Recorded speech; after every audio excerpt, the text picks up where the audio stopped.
Hello everyone, welcome back. स्वागत है आप सभी का आज के एक और बेहतरीन सेशन में, जहां पर हम लोग ग्रामर और वोकैब की प्रैक्टिस कर रहे हैं। ग्रामर और वोकैब के बेहतरीन क्वेश्चंस पर हम लोग प्रैक्टिस कर रहे हैं। आज के सेशन में हम लोग आज सेकंड सेशन करने जा रहे हैं।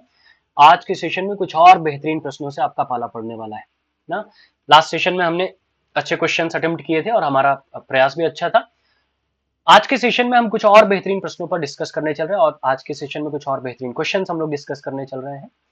तो जल्दी जल्दी जुड़ जाइए सेशन के साथ ना, ताकि आपका एक भी क्वेश्चन छूटे ना, एक भी चीज आप मिस ना करें। एक भी पॉइंट जो मैं आपको बताऊं आपके ग्रामर और वोकैब से रिलेटेड, वो आपसे मिस ना होने पाए। तो जल्दी से सेशन के साथ जुड़ जाइए और जुड़ने के साथ आपकी जो जिम्मेदारी है वो भी आप निभाएंगे। सेशन को लाइक और शेयर भी करेंगे ताकि और भी लोग इस सेशन से जुड़ सकें। ठीक है, सेशन को लाइक और शेयर जरूर जरूर जरूर कर दीजिएगा। शुरुआत हमेशा की तरह एक पॉजिटिव थॉट से, और आज का पॉजिटिव थॉट क्या कह रहा है, आइए पूछते हैं। आज का पॉजिटिव थॉट कहता है work hard in silence, let success make the noise. Work hard in silence, चुपचाप मेहनत करिए, सफलता को शोर मचाने दीजिए। क्योंकि जब आप संघर्ष में होते हैं ना, तो बहुत लोगों की निगाहें आप पर होती हैं। जानते हैं किस लिए? सफलता के लिए नहीं, आपकी असफलता को देखने के लिए। अरे चले थे बहुत, देखा, फिर वापस आ गए ना। ये जो ताने, जो लोग जो मन मन में ताने बुन रहे हैं ना, उनको करारा जवाब देना है कैसे? अपनी सफलता से। इसलिए अभी चुपचाप बस प्रयास करते रहे। अभी अपना माइंड डाइवर्ट करिए मत उनकी तरफ, अभी जाइए मत उनकी तरफ कि ये क्या कह रहे थे, छोड़ दीजिए। क्योंकि अभी हमारे पास जवाब देने का वक्त नहीं है। लेकिन एक समय ऐसा आएगा कि समय ही इनको जवाब दे देगा, हमको कहने की जरूरत नहीं पड़ेगी। हमको उसी समय के लिए लड़ना है, हमको उसी समय के लिए मेहनत करनी है। लगे रहिए, निश्चित तौर पर वो दिन आएगा, निश्चित तौर पर सफलता मिलेगी। चलिए, एक और प्रैक्टिस सेशन जहां हम लोग आज फिर ग्रामर और वोकैब के कुछ बेहतरीन क्वेश्चंस पर डिस्कस करने वाले हैं। शुरू करते हैं सेशन। जिम्मेदारी आपकी, लाइक और शेयर आपके भरोसे रहा ना। लाइक और शेयर आप करेंगे, बाकी पढ़ाने की जिम्मेदारी मेरे भरोसे रही। लाइक और शेयर की जिम्मेदारी आपके भरोसे रही। चलिए, लाइक और शेयर जरूर कर दीजिए। शुरू करते हैं question with the first question. और शुरुआत कहां से हो रही है? शुरुआत हो रही है एरर वाले क्वेश्चन से। चलिए, कुछ क्वेश्चन मिलेंगे जहां आपको एरर फाइंड आउट करना। लास्ट सेशन में मैंने बताया था कि एरर फाइंड आउट करते समय सेंटेंस जो ब्रेक हुआ है पार्ट वाइज, उन्हीं पार्ट्स पर फोकस करिए, आपको एरर आसानी से मिल जाएगा। जैसे लिखा है, he complained to the police that his briefcase has been stolen that he lifted without any money, no error। अगर यहां तक कोई एरर नहीं मिला तो नो एरर पर जाएंगे, लेकिन पहले इसको चलिए इवेल्युएट करते हैं। he complained to the police, he subject है, वर्ब की सेकंड फॉर्म मतलब पास्ट इंडेफिनिट है। ऑब्जेक्ट कॉम्प्लीमेंट आपका टू द पुलिस, ठीक है, छोड़ दिया, ऑप्शन ए में कोई मिस्टेक नहीं है। दैट आया, his briefcase has been stolen that he lifted. अब यहां लिखा है he complained to the police, उसने पुलिस को कंप्लेन किया ना। पुलिस को कंप्लेन किया, ये बात किस में चली गई? ये बात चली गई पास्ट में। ठीक है, बात को समझते चलिए, ये बात चली गई पास्ट में। अब यहां लिखा है his briefcase has been stolen, यहां हैज लिखा हुआ, इस पर भी ध्यान दीजिए थोड़ा सा। हैज को क्या कर देंगे? हैड कर देंगे, क्योंकि बात पास्ट में चल रही है। जब पुलिस को कंप्लेन किया, यही पास्ट में है, तो कंप्लेन से पहले ब्रीफकेस चोरी हुआ, मतलब पास्ट इन पास्ट, तो वो बात पास्ट में चली गई। Had been stolen that he lifted लिखा, एक और गलती है इसीलिए। दैट ही लिफ्टेड, लिफ्टेड मतलब उठाया, लिफ्ट मतलब उठाया, लेफ्ट होना चाहिए ना, जो उसने छोड़ा था, लेफ्ट होना चाहिए। That he left without any money, दोनों मिस्टेक का है ऑप्शन बी में, इसलिए करेक्ट आंसर आपका क्या हो जाएगा? ऑप्शन बी करेक्ट आंसर है। नेक्स्ट क्वेश्चन की तरफ चलते हैं। Every man, woman, and child is are now aware of the terrible consequences of smoking। क्या कह रहा है? Every man, woman, and child are now aware of the terrible consequences of smoking। Subject कितने हैं मेरे पास? एक, दो, तीन, एंड से जुड़े हैं, वर्ब प्लूरल होनी चाहिए, लेकिन इनके पहले क्या आ गया? एवरी। अब आप रूल क्या पढ़ते हैं? अगर सब्जेक्ट के पहले ईच आ जाए, एवरी आ जाए, नो आ जाए, तो वो सब्जेक्ट और वर्ब दोनों को क्या बना देते हैं? सिंगुलर बना देते हैं। एवरी के बाद man singular, women singular, child singular, or को भी क्या करना है? इज कर देना है। सेंटेंस आपका करेक्ट हो जाएगा, ऑप्शन बी आपका रॉन्ग था। ऑप्शन बी में आपको मिस्टेक मिल गई। क्लियर है पॉइंट? यहां तक पॉइंट क्लियर है ना? हाँ, अगर यहां तक पॉइंट क्लियर है तो आइए फिर नेक्स्ट क्वेश्चन की तरफ मूव करते हैं। नेक्स्ट क्वेश्चन क्या कह रहा है? The building adjacent to the river comprises of 10 flats, each with a terrace. The building adjacent to the river comprises of 10 flats, each with a terrace. इसमें क्या मिस्टेक होगी? देखिए, the building adjacent to the, adjacent के साथ to लगा वो तो correct है, रिवर से जुड़ी हुई जो बिल्डिंग है यानी रिवर के नजदीक जो बनी हुई है। फिर आया कंप्राइजेस। कंप्राइज एक ऐसा वर्ब है जो अगर एक्टिव वॉइस के स्ट्रक्चर में यूज हो रहा है तो अपने बाद प्रेपोजिशन ऑफ नहीं लेगा। क्यों? कंप्राइज की मीनिंग ही है, कंप्राइज की जो मीनिंग ही होती है, कंप्राइज की जो मीनिंग है वो है कंसिस्ट ऑफ। ऑफ ऑलरेडी लग गया है, ऑफ ऑलरेडी लग गया तो इसके एक्टिव के स्ट्रक्चर में ऑफ मिस कर देंगे, नहीं लगाएंगे, एलिमिनेट कर देंगे। ठीक है, नेक्स्ट क्वेश्चन की तरफ बढ़ते हैं। The crowd at the stadium clapped jubilantly when the champion came out. The crowd at the stadium clapped jubilantly when the champion came out. अब इसमें क्या मिस्टेक है? The crowd at the stadium clapped jubilantly. Crowd आपका subject है, stadium में ये इसके बारे में एक्स्ट्रा इंफॉर्मेशन है। ऑप्शन ए में कोई मिस्टेक नहीं, वर्ब की सेकंड फॉर्म पास्ट इंडेफिनिट है, एडवर्ब लगा वो भी ठीक है। When the champion came out ये पास्ट था तो ये भी पास्ट हो गया, केम आउट करेक्ट है, यानी सेंटेंस में कोई भी एरर कैरी नहीं हो रही है, सेंटेंस आपका नो एरर लेकर आएगा। नेक्स्ट आ जाइए। If any of the founding fathers of our constitution has returned of life for a day, his opinion of our amendments would have been interesting. अब ध्यान से देखिए, यहाँ लिखा है his opinion of our amendments। Amendment समझते हैं ना? हाँ, जो बार बार नए नए सुधार आते हैं संविधान में। Amendments would have been, would have लगा हुआ है। अगर would have के साथ रिजल्ट है तो कंडीशन पास्ट परफेक्ट में होनी चाहिए। याद करिए कंडीशन का रूल थर्ड, कंडीशन अगर पास्ट परफेक्ट में हैड के साथ है तो result would have, could have, should have के साथ आएगा। यहाँ वुड हैव आ गया मतलब मिस्टेक मुझे कहाँ मिलेगी? हैज को मुझे क्या करना होगा? हैड करना होगा। ऑप्शन ए मेरा रॉन्ग था, हैज को क्या करना होगा? हैड करना होगा। क्लियर हो गया ये पॉइंट? कंडीशनल सेंटेंस थर्ड के रूल में जाएंगे तो आपको ये चीज मिलेगी। नेक्स्ट आ जाइए। अब यहां से क्वेश्चन बदला। क्वेश्चन क्या है? In the following questions out of the four alternative choose the one which best expresses the word given in bold. चलिए, बेस्ट एक्सप्रेसेस मतलब हम किसकी तरफ आ गए भाई? हम आ गए सिनोनिम की तरफ ना। बेस्ट एक्सप्रेसेस मुझसे पूछ रहा है मतलब मैं क्या फाइंड आउट करने की कोशिश करूंगा? अब सिनोनिम फाइंड आउट करने की कोशिश करूंगा। तो पहला वर्ड मुझे जो मिला वो मिला फ्रूगल ना। पहला वर्ड जो मुझे मिला वो मुझे मिला फ्रूगल। चलिए, फ्रूगल बता दीजिए। फ्रूगल मतलब वैसे क्या होता है? फ्रूगल मतलब तो वैसे होता है कंजूस ना, जो बहुत सोच समझकर पैसा खर्च करे। जो बहुत सोच समझकर पैसा खर्च करे उसको हम क्या बोलते हैं? फ्रूगल बोलते हैं ना। जो बहुत सोच समझकर पैसा खर्च कर रहा होगा उसको हम क्या बोलते हैं? फ्रूगल बोलते हैं। इनडिफरेंट मतलब होता है एक जैसा। अब देखो, इकोनॉमिकल और माइजरली दोनों कंजूस से रिलेटेड, इंथुजियास्टिक मतलब होता है उत्साह। लेकिन चूंकि फ्रूगल एडजेक्टिव है तो मैं एडजेक्टिव ही सिनोनिम प्रेफर करूंगा, इसलिए इकोनॉमिकल लगाऊंगा। माइजर एडजेक्टिव है, माइजरली एडवर्ब हो जाता है, इसलिए मैं इसको छोड़ूंगा। माइजरली होता है कंजूसी से, इसलिए यहां पर ये एलिमिनेट हो जाएगा। ऑप्शन बी आपका करेक्ट आंसर है। नेक्स्ट आ जाइए। अबोर्टिव का करेक्ट सिनोनिम, सॉरी करेक्ट, हाँ सिनोनिम बता दीजिए। अबोर्टिव का करेक्ट सिनोनिम क्या होगा? अबोर्टिव मतलब क्या होता है?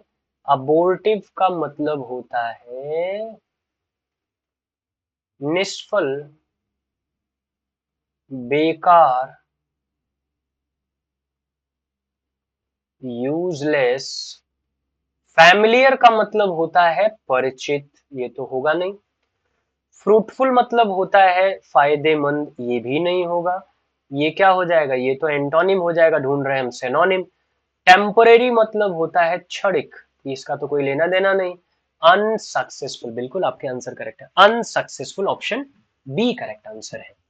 नेक्स्ट आ जाइए, एमुलेट का बता दीजिए, एमुलेट का करेक्ट सिनोनिम क्या होगा? एमुलेट, एमुलेट का मतलब होता है किसी का अनुकरण करना, अनुकरण करना, अनुकरण मतलब किसी को फॉलो करना, फॉलो करना, जैसा वो कहता है वैसे ही बात मान लेना, फॉलो करना। एक्सेल मतलब होता है बढ़ाना, रिफ्लेक्ट होता है प्रतिबिंबित करना, रिपीट मतलब होता है दोहराना। तो राइट आंसर क्या है? Option A, follow, option A follow, emulate, follow. अब यहां से क्वेश्चन बदला, in the following questions out of the four alternative choose the one which can be substituted, यानी हम आ गए किस पे? OWS पे। वन वर्ड सब्सटीट्यूशन आपको फाइंड आउट करना है। वन वर्ड सब्सटीट्यूशन, चलिए बताइए। Lines on a map joining points that are at the same height above sea level, क्या इसके लिए एक शब्द यूज करेंगे? Lines on a map joining points that are the same height above sea level, contours, isosceles, isotherms या isomorphs. क्या बोलते हैं इसको? जो सी लेवल पर सेम हाइट पर जो प्लेस है उनको कनेक्ट करने वाली लाइन को हम बोलते हैं, करेक्ट आंसर है contours, option C, option A correct है। आइसो स्केल्स आप मैथमेटिक्स में पढ़ते हैं ना, समद्विबाहु, जो राक्षसी नाम आते हैं ना त्रिभुज वाले, हाँ वही समद्विबाहु, रामायण महाभारत में सुना होगा आपने ना, समद्विबाहु टाइप के नाम। आइसोथर्म्स का मतलब होता है सेम टेम्परेचर वाले जो प्लेस होते हैं ना उनको कनेक्ट करने वाली लाइन, सेम टेम्परेचर को कनेक्ट करने वाली लाइन। आइसोमॉर्फ्स का मतलब होता है सेम स्ट्रक्चर रखने वाले प्लेसेस को कनेक्ट करने वाली लाइन, जिनका स्ट्रक्चर सेम होता है उनको कनेक्ट करने वाली लाइन। तो राइट आंसर क्या हो गया? कॉन्टर्स। नेक्स्ट क्वेश्चन की तरफ आइए। A state of an uncontrollable desire to steal things, a state of an uncontrollable desire to steal things, चोरी करने की अत्यधिक इच्छा जहां हो, चोरी करने की बहुत ज्यादा इच्छा जहां पैदा हो, मतलब बिना चोरी किए रहा ही ना जाए, ऐसा सेंस जहां बनेगा। A state of an uncontrollable desire to steal things. अब प्लूटोमेनिया का मतलब होता है धनवान बनने की सनक, जो बहुत जल्दी पैसा वाला बनना चाहता है ना उसको बोलते हैं प्लूटोमेनिया, धनवान बनने की सनक। Madness to be rich. Xenomania का मतलब होता है मैडनेस फॉर द फॉरेनर्स या madness for the foreign things, विदेशी चीजों, विदेशी वस्तुओं या विदेशियों से लगाव, बहुत ज्यादा एक्सट्रीम लगाव होना जेनोमेनिया हो जाता है। बिब्लियोमेनिया, बिब्लियोन मतलब होता है बुक यानी किताब की सनक, किताब पढ़ने की सनक होती है ना, इसको बिब्लियोमेनिया बोलता है। और क्लेप्टोमेनिया, क्लेप्ट मतलब होता है चोरी, क्लेप्टोमेनिया मतलब होता है चोरी की सनक, और यही मेरा राइट आंसर हो जाएगा क्योंकि यही तो मुझसे पूछा गया ना, यही मेरा राइट आंसर हो जाएगा। A group of talkative girls or women, generally जो हम देखते हैं ना, महिलाएं जहां हुआ बात तो करती रहती हैं, चुप हो ही नहीं सकती। तो क्या बोलते हैं? Group of talkative girls or women, क्या बोलते हैं इसको? हाँ बहुत सीरियस नहीं हो जाना कि सर ने ऐसा बोल दिया ना, महिला सशक्तिकरण पर आघात कर दिया सर ने। हाँ सशक्तिकरण खतरे में ना आए। A group of talkative girls or women, क्या बोलेंगे इसके लिए? अब देखो बेबी का मतलब क्या होता है? ग्रुप ऑफ गर्ल्स, लड़कियों का जो समूह होता है जहां वो इकट्ठा होता है उसको बेबी बोला जाता है। लेकिन इसमें जरूरी नहीं कि टॉकेटिव, हो सकता है वो शांत बैठे हो, जो कि असंभव भी है, लेकिन हो सकता है कि वो शांत बैठी हो। गैगल का मतलब होता है ग्रुप ऑफ टॉकेटिव गर्ल्स और वुमेन, ऑप्शन बी। सिंपोजियम का यूज करते हैं हम निबंध संग्रह, निबंध संग्रह। और फेमाइन का मतलब होता है अकाल, फेमाइन अकाल। राइट आंसर क्या मेरा? Option B, gaggle. नेक्स्ट आ जाइए। अब यहां से फिर क्वेश्चन बदला, और मुझे अब जो क्वेश्चन मिलेंगे वो ब्लैंक के साथ मिलेंगे, मुझे उस ब्लैंक को फिल करना है नीचे दिए गए चार ऑप्शन से, ठीक है? तो अब दिमाग में रखिए उन चार ऑप्शन से मुझे ब्लैंक फिल करके वो सेंटेंस परफेक्ट बनाना है। आइए कौन से क्वेश्चन है, लिखा है if small quantities of something are removed it means they are, अगर थोड़ी सी क्वांटिटी कहीं से रिमूव कर ली जाए, हटा ली जाए, इसका मतलब दे आर स्टोलन, चोरी कर लिया गया, एक्सटॉर्टेड, जबरदस्ती वसूल लिया गया, पिल्फर्ड, हटा दिया गया, या रॉब्ड, डाका डाल दिया गया, लूट लिया गया। क्या सही होगा? अब देखिए क्या कह रहा है, रिमूव्ड सिंपली हटाना है, हटाना है तो स्टोलन का सेंस तो होगा नहीं चोरी का, एक्सटॉर्टेड जबरदस्ती खींच लेने का सेंस तो होगा नहीं, रॉब्ड लूटने का सेंस तो होगा नहीं, सिंपली रिमूव हो रहा है मतलब आप किसके साथ जाएंगे, पिल्फर्ड के साथ जाएंगे। ध्यान रखना ऐसे कुछ क्वेश्चन आगे कंफ्यूज कर देते हैं जिसमें चारों ही आपको लगता है कि सही हो जाएगा, लेकिन वहां सेंस किसका है, चीजें रिमूव की गई, हटाई गई, हटाई गई मतलब पिल्फर्ड सिंपली हटा लेना, स्टोलन एक्सटॉर्टेड रॉब्ड का तो नेगेटिव सेंस हो जाएगा ना। He wanted to get some favor, so he was his boss. He wanted to get some favor, so he was playing up to, playing out, या playing on. Which one is the correct answer? He wanted to get some favor, so he was. अब आप ध्यान से देखिए, favour चाहता है तो क्या करेगा, फ्लैटरी करेगा, बटरिंग करेगा। बटरिंग के लिए जो शब्द होता है वो प्लेइंग अप होता है, लेकिन अगर आगे पर्सन मेंशन है तो आप प्लेइंग अप टू यानी टू प्रेपोजिशन के साथ जाएंगे, इसलिए ऑप्शन बी वाला आप यहां प्रेफर करेंगे। बटरिंग करना, फ्लैटरी करना, या इसी को बोलते हैं चापलूसी करना। The ministers zeal chess was quite remarkable. Next question है, the ministers zeal in chess, about chess, at chess, या फॉर चेस, क्या होना चाहिए? The ministers zeal in chess, chess में, चूंकि जील मतलब होता है उत्साह, इंटरेस्ट, इसके साथ इन प्रेपोजिशन सुटेबल होता है।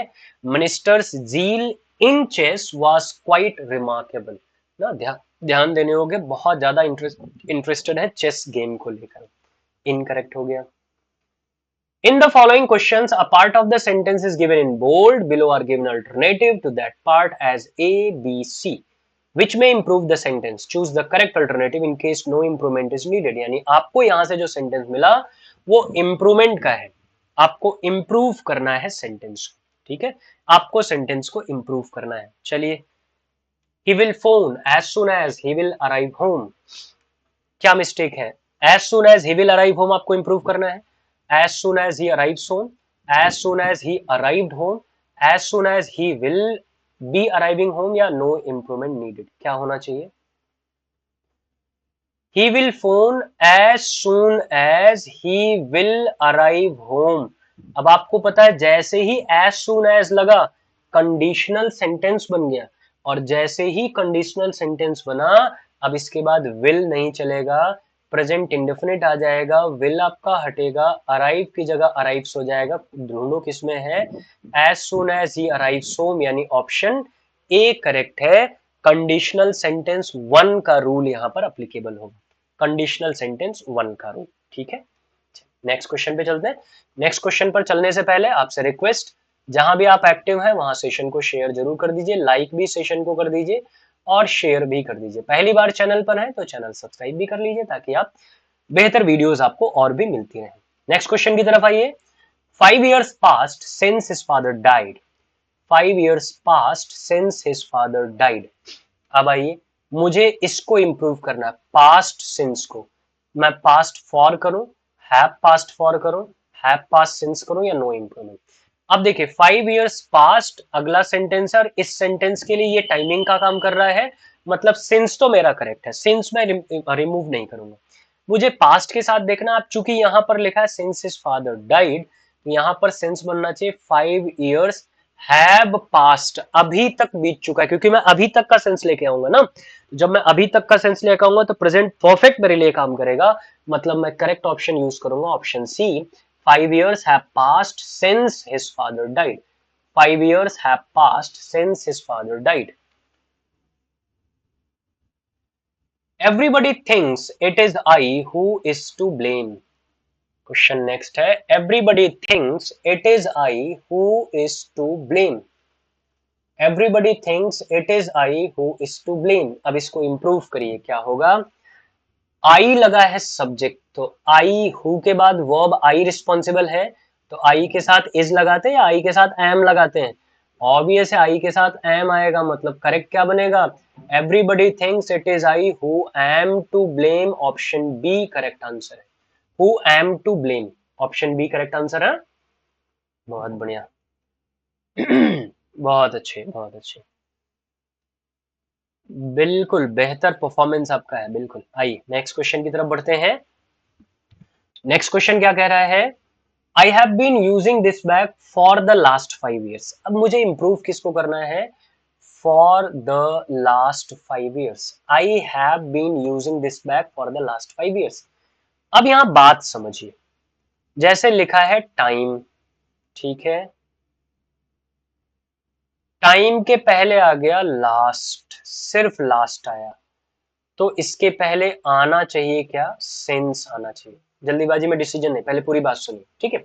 Since last time, since last, since last year, since last week, since last month ना, टाइम का मतलब कोई भी टाइम आ जाए, तो सिंस करेक्ट हो जाएगा, ये स्ट्रक्चर आप फॉलो कर लेंगे। लेकिन दूसरी बात समझिए, अगर टाइम है, टाइम से पहले लास्ट लिखा है और उस लास्ट के पहले आर्टिकल द भी आ गया है, तो अब सिंस काम नहीं करेगा, अब कौन काम करेगा, अब काम करेगा फॉर, ये फैक्ट याद रखना, for the last time.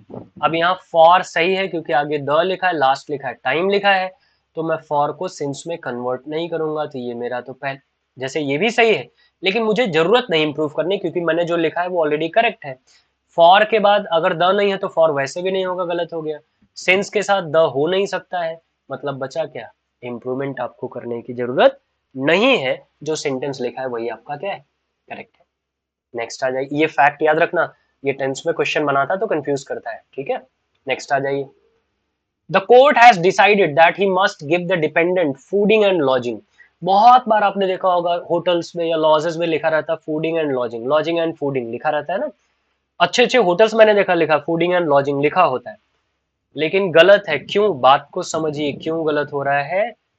Food शब्द आपका क्या है, नाउन है, और नाउन के साथ आईएनजी थोड़ी ना होता है। या तो आप लिख दिए eating and lodging, eat verb है, ईटिंग एंड लॉजिंग, लेकिन वो सुटेबल नहीं, देखने में पढ़ने में अच्छा नहीं लगेगा। बेहतर होता है फूड एंड लॉजिंग, फूडिंग नहीं होता, फूड एंड लॉजिंग होता है, फूड एंड लॉजिंग। लॉज सब तो वर्ब है, लॉज मतलब रुकना, तो लॉज सब तो रुक सही है, लॉज के साथ आईएनजी होगा, लेकिन फूड के साथ आईएनजी नहीं होगा, तो करेक्ट आपका स्ट्रक्चर बनेगा फूड एंड लॉजिंग या लॉजिंग एंड फूड। फूड हम पहले लिखते हैं जनरली, तो फूड एंड लॉजिंग करेक्ट है, क्योंकि फूड नाउन है और नाउन के साथ आईएनजी नहीं लगेगा, ध्यान रहे।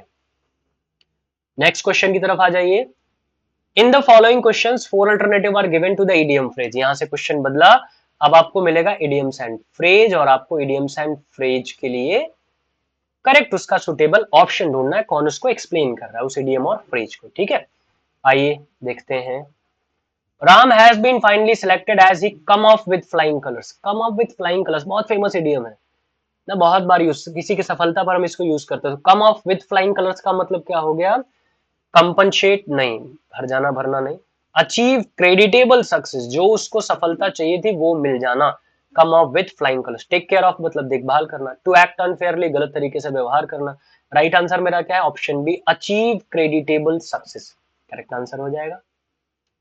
माई friends make hay while the sun rises, ये भी बहुत फेमस है, make hay while the sun rises. Make hay while the sunrise का मतलब जब परिस्थितियां आपके फेवर में हो तो उसका फायदा जरूर उठाना चाहिए, यानी take benefit of condition, take benefit of condition, take benefit of condition, option A, take benefit of condition, option A correct है, ऑप्शन ए आपका करेक्ट आंसर हो जाएगा। क्लियर है, तो ये आज का सेशन हुआ, उम्मीद है सेशन आपको पसंद आया होगा, आपके काम की जानकारी मिली होगी। पहली बार सेशन पर है, लाइक शेयर और सब्सक्राइब जरूर कर दीजिए, सेशन को शेयर जरूर कर दीजिएगा जहां भी आप एक्टिव हैं। वीडियो के डिस्क्रिप्शन में जाएंगे तो आपको पेड क्लासेस की लिंक मिल जाएंगी, वहां से पेड क्लासेस भी आप ज्वाइन कर सकते हैं। इसके अलावा आप वीडियो के डिस्क्रिप्शन में जाएंगे तो टेलीग्राम चैनल का लिंक भी मिलेगा, टेलीग्राम चैनल पर आप जुड़ जाएंगे तो वहां पर ये जो आज मैंने पढ़ा है इसकी पीडीएफ वहां पर आपको मिल जाएगी, तो आपके लिए आसान हो जाएगा। आंसर मैंने यहाँ बता ही दिया, पीडीएफ आपको वहां मिल जाएगी ना। तो टेलीग्राम चैनल पर भी जुड़िए, और पेड कोर्सेज से भी जुड़ना है तो ऐप डाउनलोड कर लीजिए, डिस्क्रिप्शन में आप जाएंगे आपको लिंक मिल जाएगा। मिलेंगे अगले सेशन में कुछ और बेहतरीन जानकारी के साथ, कुछ और बेहतरीन फैक्ट्स के साथ, और कुछ और बेहतरीन कहानियों के साथ भी। तब तक के लिए आपसे लेते हैं विदा। स्वस्थ रहिए, मस्त रहिए, हंसते मुस्कुराते रहिए। Thank you so much. Best of luck.